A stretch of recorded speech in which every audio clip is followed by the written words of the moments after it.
Hello friends, I am back with another video of mine. How to speak perfect English at home.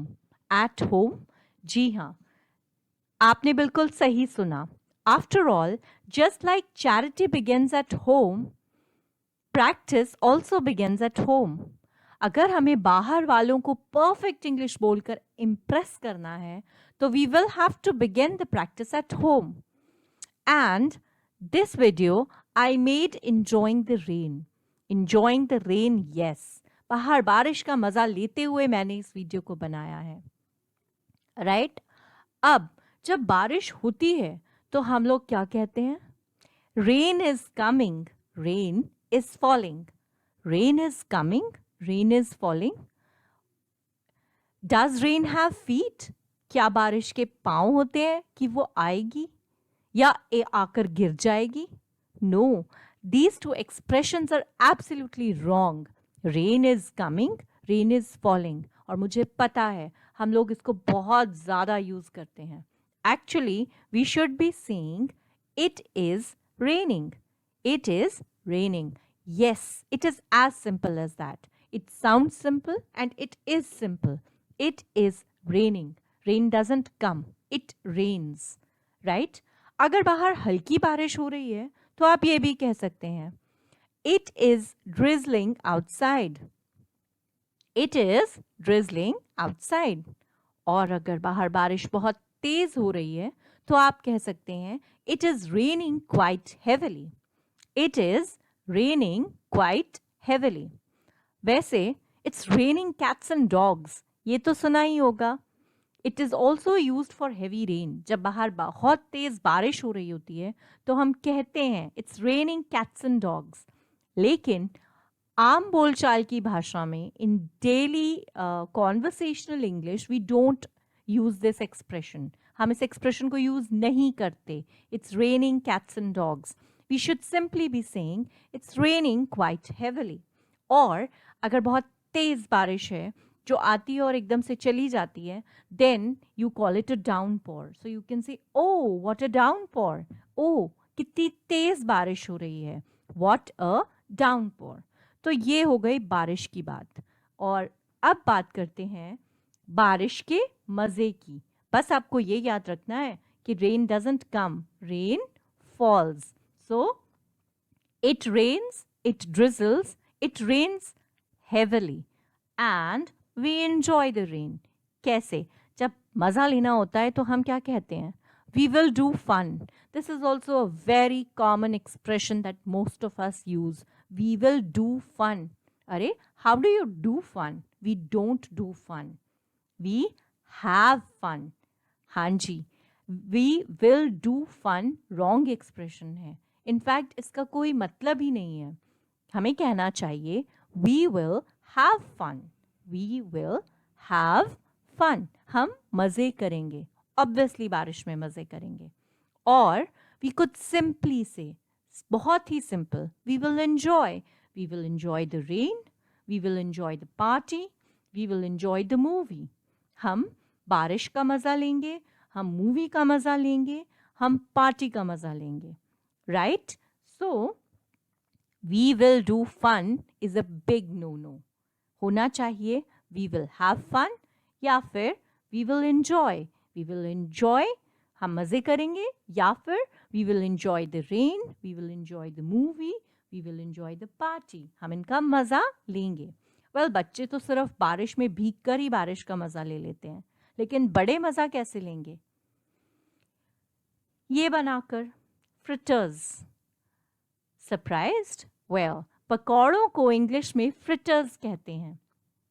आ गया ना मुंह में पानी? Fritters. So we should be saying let's fry some fritters today. ये expression तो बनता ही है, आज पकौड़े तल लेते हैं. Let's fry some fritters today.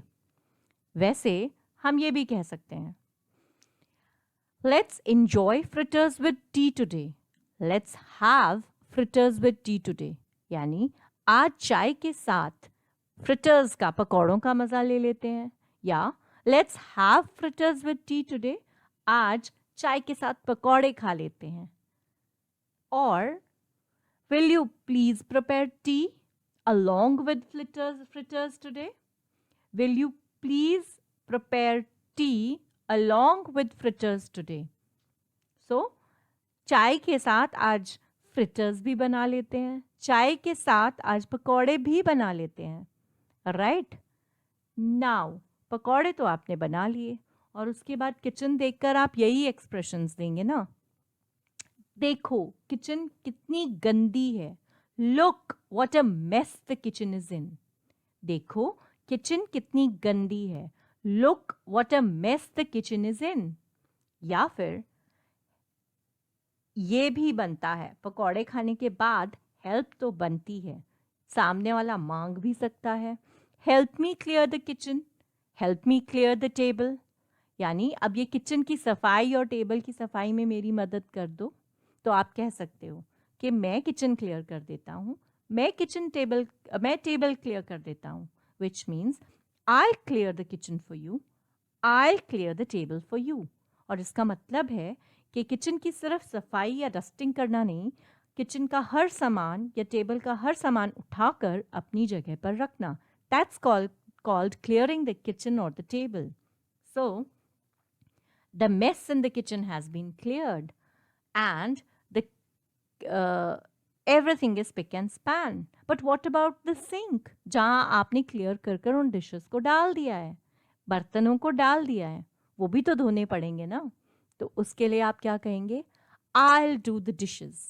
बर्तन धोने के लिए बर्तन मैं कर दूंगा या बर्तन मैं कर दूंगी will be I'll do the dishes. I'll wash the utensils नहीं होगा. No, that's not what we say. बर्तन धोने के लिए एक पर्टिकुलर एक्सप्रेशन है इंग्लिश में और वो है I'll do the dishes. So who's going to do the dishes? Well, I'll do the dishes. बारिश का मज़ा भी ले लिया, पकौड़े भी खा लिए, किचन की सफाई भी हो गई and the dishes are also done. But तारीफ तो डेफिनेटली बनती है, राइट? आपको बस इन एक्सप्रेशंस को याद रखना है। तारीफ पकौड़े बनाने वाले की सिर्फ ये कहकर नहीं की जा सकती है कि the food was very tasty today, the fritters were delicious today. आप ये एक्सप्रेशंस भी यूज़ कर सकते हैं। You are a great cook, you are a remarkable cook, you are an amazing cook. आप बहुत ही बढ़िया कुक हैं, मीन्स आप खाना बहुत अच्छा बनाते हैं। या फिर I really enjoyed the food today, I really enjoyed the food, मुझे खाने का बहुत मज़ा आया, दैट मीन्स खाना बहुत टेस्टी बना था। या फिर you prepared mouth watering fritters today, आज जो पकौड़े बने थे ना उनको खाकर मज़ा आ गया, बहुत लजीज थे, मुंह में पानी आ गया। You prepared mouth watering fritters today, right? So लजीज खाने के लिए आप कह सकते हैं you prepared mouth watering fritters today.